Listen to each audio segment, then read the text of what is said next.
नमस्कार दोस्तों, कैसे हो आप लोग। एक बार फिर से आप लोगों के सामने आया हूँ एक ऐसे टॉपिक के बारे में बात करने के लिए, एक ऐसी दुर्घटना के बारे में बात करने के लिए जिसका जिक्र सभी सोशल मीडिया प्लेटफॉर्म, सभी न्यूज़ चैनल और हर किसी की ज़ुबान पर है।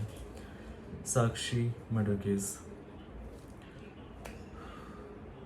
मेरे घर से एक्चुअली 15 से 20 मिनट का हार्डली रास्ता होगा, ज़्यादा से ज़्यादा 30 मिनट का रास्ता होगा। मैं भी दिल्ली से ही हूँ और ये घटना भी दिल्ली में ही हुई है, शाहबाद डेयरी के अंदर।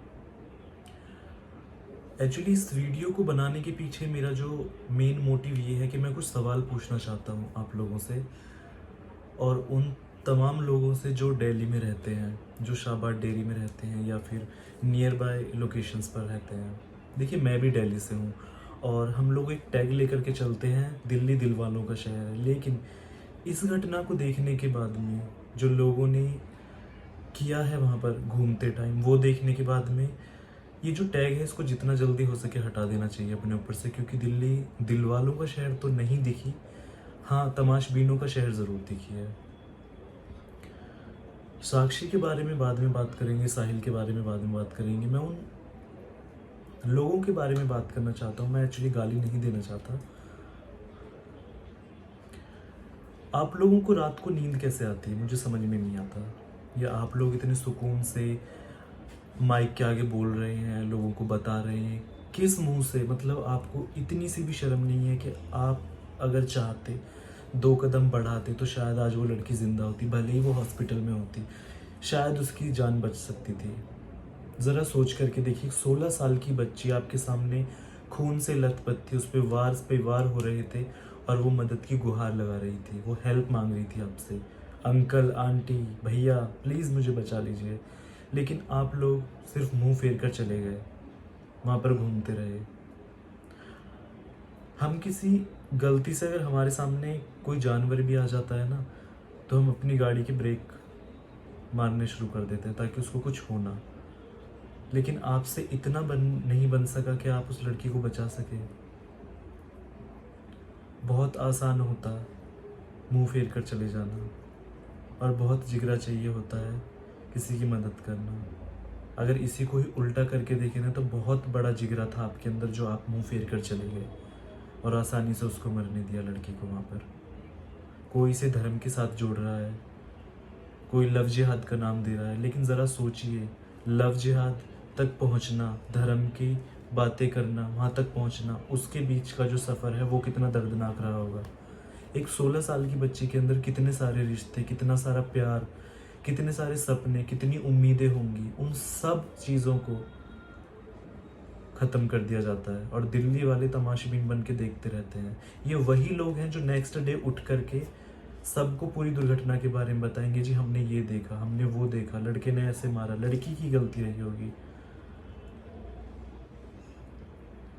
नींद कैसे आ जाती है आप लोगों को? उस लड़की की चीख पुकार आपकी कानों में नहीं आती? देखिए, बहुत से लोगों के मुंह से सुना है कि उन दोनों के बीच में रिलेशन था। मुझे एक्चुअली नहीं पता रिलेशन था या नहीं था, क्या क्या हकीकत थी एक्चुअल में। बट जो हमारे संस्कार, जो हमारा धर्म हमें सिखाता है वो ये है, श्री कृष्ण कहते हैं कि प्यार किसी को पाने का नाम कभी भी नहीं होता। हाँ, किसी को खोकर भी चाहने का नाम ज़रूर प्यार होता है। प्यार में गुस्सा, अहंकार, छल कभी हो ही नहीं सकता। प्यार में त्याग, समर्पण, बलिदान, अपनापन, विश्वास, ये चीज़ें होती हैं जो हमारे संस्कार हमें सिखाते हैं। मुझे बड़ा अफसोस है उस लड़के के माँ बाप के ऊपर कि वो अपनी एक जॉब प्रॉपरली नहीं कर पाए, अपने बच्चे को संस्कार नहीं दे पाए, अच्छी अपब्रिंगिंग्स नहीं दे पाए। एक बच्चे के लिए या एक इंसान के लिए ना, सबसे पहले टीचर और सबसे पहला स्कूल उसका घर और उसके माँ बाप होते हैं। वो एक बार कोई स्कूल में सिखाई चीज़ें भूल सकता है, कॉलेज में सिखाई हुई चीज़ें भूल सकते हैं, लेकिन जो परवरिश उसको बचपन से मिलती है ना, जो सहारा उसको बचपन से मिलता है, वो उसी को आधार बनाकर अपना पूरा जीवन व्यतीत करता है। कैसे घटिया माँ बाप हैं आप जो अपने बच्चे को ढंग की परवरिश नहीं दे पाए। आपने एक औलाद को जन्म नहीं दिया, एक हैवान को जन्म दिया है। जिसने एक 16 साल की बच्ची को इतनी बेरहमी से मारा, इतनी बेरहमी से मारा कि उसका शरीर ही नहीं, उसकी आत्मा तक को छलनी कर दिया उस दरिंदे ने।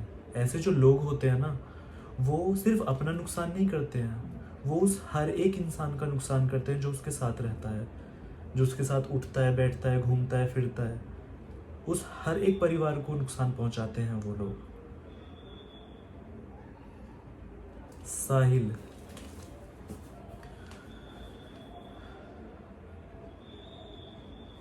एक बार सोच करके देखिए कि उस लड़के के दिमाग में क्या चल रहा होगा उस टाइम पर, या उसकी अपब्रिंगिंग्स कैसी रहेगी, उसकी एजुकेशन कैसी रही होगी, उसका फैमिली बैकग्राउंड कैसा रहा होगा, या उसको क्या परवरिश मिली होगी। ज़रा सोच करके देखिए। देखिए, जो क्राइम होता है ना, वो सिर्फ दो लोगों की वजह से नहीं होता है।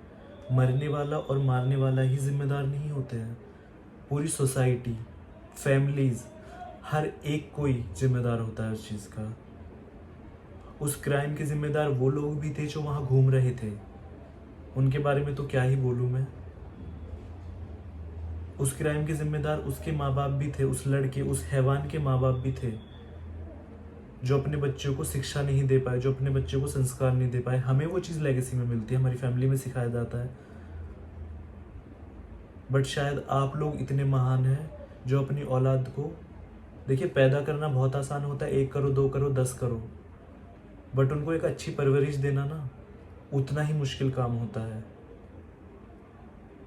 लेकिन हमारे माँ बाप ना हंसते खेलते वो रिस्पॉन्सिबिलिटी पूरी कर लेते हैं अपने बच्चों को संस्कार देने की।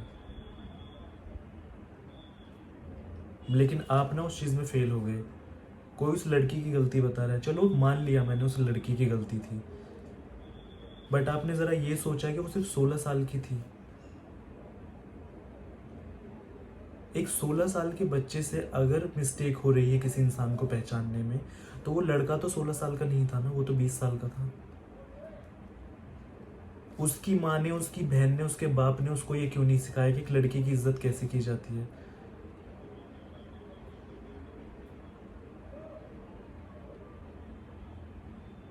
साक्षी के माँ बाप के लिए मुझे बड़ा बुरा लग रहा है कि ऐसी कहाँ पर कमी रही थी कि आपकी बेटी आप पे भरोसा नहीं कर पाई, या आपको नहीं बता पाई कि उसके लाइफ में क्या चल रहा है। देखिए, ये इंसिडेंट पहले भी हुए हैं, अभी भी हो रहे हैं और आगे भी होते रहेंगे। ज़रूरी है पनिशमेंट, एक पैरामीटर सेट होना चाहिए। ऐसे दरिंदों के दिमाग में ये ज़रूर होना चाहिए कि अगर हम ये गलती करेंगे तो हमें ये सज़ा ज़रूर मिलेगी, जिससे हमें कोई भी नहीं बचा सकता। लेकिन नहीं, हमारे अंदर वो डर नहीं है, पनिशमेंट का बिल्कुल भी भय नहीं है, लॉ नहीं है हमारे दिमाग में। हमें ये लगता है कि जो हम कर रहे हैं वो ठीक है, हमारी फैमिली है हमें बचाने के लिए।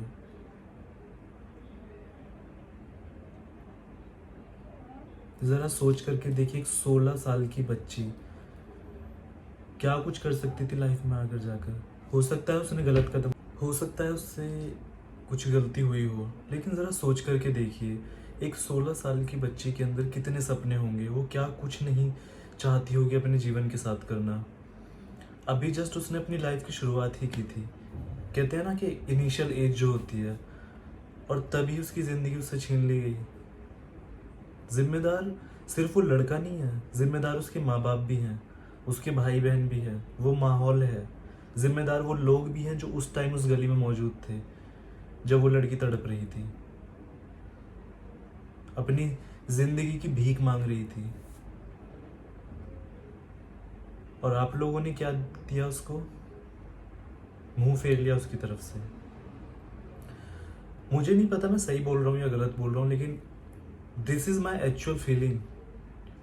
मुझे नहीं समझ में आ रहा है कि इसको कैसे बयां करूं, किस तरह से आप लोगों के सामने जाहिर करूं, लेकिन ज़रा सोच करके देखिए।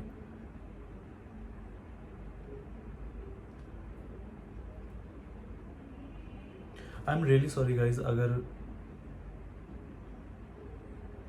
मेरी किसी भी चीज़ का अगर आपको बुरा लगा हो तो प्लीज़ कमेंट सेक्शन में ज़रूर बताना। लेकिन एक बार ज़रा सोच करके देखना उस लड़की के बारे में, उसके सपनों के बारे में, उसके रिश्तों के बारे में, उसके लाइफ को लेकर क्या ड्रीम रहे होंगे उसके बारे में, और सोच करके देखिए उन कमीनों के बारे में जो उस टाइम उस गली में घूम रहे थे और उनसे इतना नहीं हो सका कि वो एक छोटी सी बच्ची को बचा सकें। और सोच करके देखिए उस हैवान, उस दरिंदे के माँ बाप के बारे में कि वो उसको क्या परवरिश दे पाए और उस राक्षस को क्या सजा मिलनी चाहिए। Thank you so much.